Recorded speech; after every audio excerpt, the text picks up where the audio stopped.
নমস্কার বন্ধুরা, শ্রাবন্তী রান্নাঘরে তোমাদের সবাইকে স্বাগত জানাই। আজ আমি মৌরলা মাছের ঝাল রান্না করে দেখাবো। এটা কিন্তু খুব কম উপকরণে এবং খুব কম সময়েই বানিয়ে নেওয়া যায়। তো চলো ভিডিওটি প্রথম থেকে শেষ পর্যন্ত দেখার অনুরোধ রইল।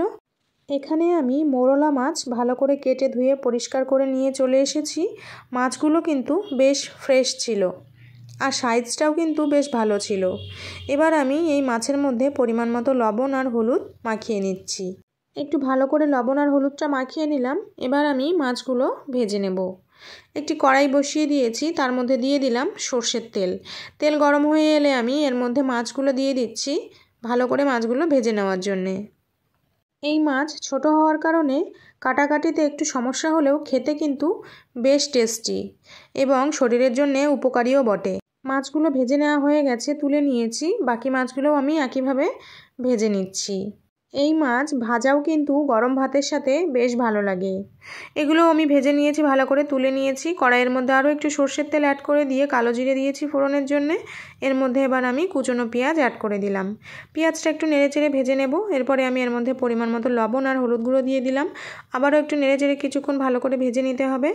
এরপরে আমি এর মধ্যে ভেজে রাখা মাছগুলো অ্যাড করে দিয়ে আরও কিছুক্ষণ নেড়েচেড়ে ভালো করে মিশিয়ে নেওয়ার পর কয়েকটা কাঁচা লঙ্কা দিয়ে সর্ষে ভালো করে পেস্ট করে নিয়ে সেটা আমি ছাঁকনিতে ছেঁকে রেখেছিলাম, সেটা অ্যাড করে দিয়ে পরিমাণ মতো জল দিয়ে দিয়েছি।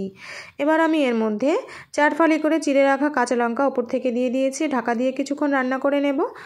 ঢাকনা খুলে আবারও একটু নেড়েচেড়ে নিলাম। আমার মৌরলা মাছের ঝাল কিন্তু একেবারে রেডি হয়ে গেছে। এবার এটা আমি গরম গরম ভাতের সাথে পরিবেশন করব। তো ভিডিওটি এবং রেসিপিটি কেমন লাগলো কমেন্ট করে জানিও। ভালো লাগলে লাইক শেয়ার করে দিও। আর যারা আমার চ্যানেলটিকে এখনও সাবস্ক্রাইব করনি, সাবস্ক্রাইব করার জন্য অনুরোধ রইল। আর পাশে থাকা বেল আইকনটি প্রেস করে দিও যাতে আমার প্রত্যেকটি ভিডিও তোমাদের কাছে পৌঁছে যায়। আর যারা ফেসবুক থেকে দেখছো তারা কিন্তু অবশ্যই ফলো করে দিও। আর মৌরলা মাছ কার কার পছন্দ সেটাও কিন্তু কমেন্ট করে জানিও।